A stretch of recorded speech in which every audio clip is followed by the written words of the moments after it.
Back to news. వరంగల్లో భారీ వర్షం బీభత్సం సృష్టించింది. ఉదయం కుంభవృష్టిగా కురిసిన వర్షానికి లోతట్టు ప్రాంతాలు జలమయమయ్యాయి. హన్మకొండ చౌరస్తా బస్టాండ్ ప్రాంతంలో షాపుల్లోకి వరద నీరు చేరింది. ఇళ్లలోకి వరద నీరు చేరడంతో స్థానికులు తీవ్ర ఇబ్బందులు పడ్డారు.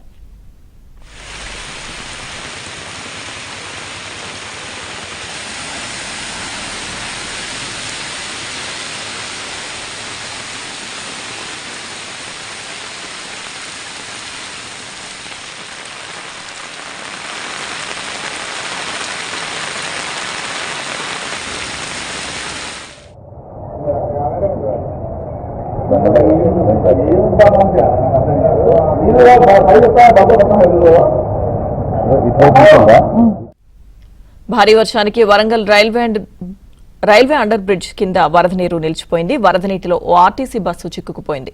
బస్సులో 30 మందికి పైగా ప్రయాణికులుండగా వారిని తాళ్ల సహాయంతో సురక్షితంగా బయటకు తీసుకొచ్చారు.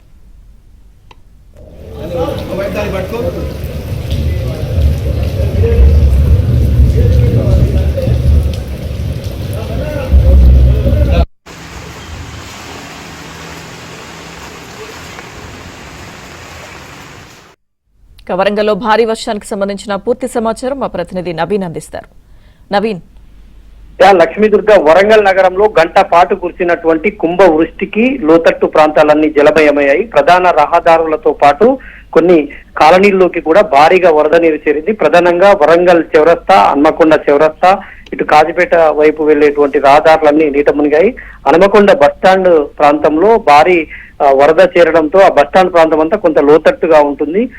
బాలసముద్రం ప్రాంతం, ఇటు బస్టాండ్ ప్రాంతం అంతా లోతట్టు ప్రాంతంగా ఉంటుంది. కాబట్టి ఈ కురిసినటువంటి ఒక్కసారిగా వచ్చినటువంటి భారీ వర్షానికి వరద పోటెత్తింది. బస్టాండ్ పరిసరాలన్నీ కూడా నీట మునిగాయి. తర్వాత వరంగల్ తూర్పు నియోజకవర్గంలో కూడా పలు కాలనీలు నీట మునిగాయి. అదే సమయంలో వరంగల్ రైల్వే అండర్ బ్రిడ్జి ప్రాంతంకి భారీగా వరద నీరు చేరింది.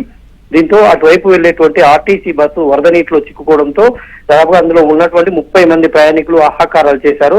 వెంటనే స్థానికులు పోలీసులకు సమాచారం అందించడంతో ఇంతేజార్ గంజ్ సిఐ షుకూర్ తో పాటు ఆ బృందం కూడా వెంటనే అక్కడికి చేరుకున్నారు. బస్సులో ఉన్నటువంటి ప్రయాణికులను సురక్షితంగా బయటకు తీశారు. బస్సుకు ఒక తాడు కట్టి వాళ్ళందరినీ కూడా సురక్షితంగా సిఐ షుకూర్ వాళ్ళందరినీ లోపలికి వెళ్ళి తీసుకొచ్చి ఒక్కొక్కరిని మహిళలను అదేవిధంగా అందరిని అందులో ఉన్నటువంటి వాళ్ళ చిన్నపిల్లలను మహిళలను అందరినీ కూడా సేఫ్గా బయటికి తీసుకొచ్చినటువంటి పరిస్థితి ఉంది. తర్వాత హన్మకొండ బస్టాండ్ ప్రాంతంలో కూడా ఒక బస్సు వరద నీటిలో చిక్కుకుంది. కానీ అక్కడ మాత్రం అందులో ప్రయాణికులు లేకపోవడంతో ఎలాంటి ప్రమాదం జరగలేదు.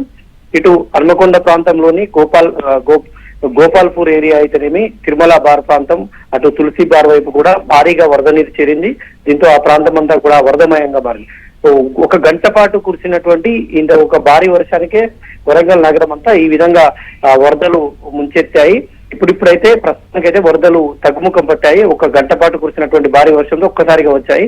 వెంటనే మున్సిపాలిటీ సిబ్బంది అంతా రంగంలోకి దిగి ఎక్కడైతే వరద ఎక్కడైతే ఆగిందో అంటే చెత్త చెదారం ఉండి కాలువలు క్లియర్ గా లేనటువంటి వాటన్నింటిని కూడా GWMC సిబ్బంది అంతా కూడా రంగంలోకి దిగి మొత్తం వాటిని క్లియర్ చేయడంతో ప్రస్తుతానికైతే వరద అన్ని ప్రాంతాల్లో వరంగల్ బస్టాండ్ తో పాటు వరంగల్ రైల్వే అండర్ బ్రిడ్జి అన్ని ప్రాంతాల్లో వరద అయితే తగ్గుముఖం పట్టింది.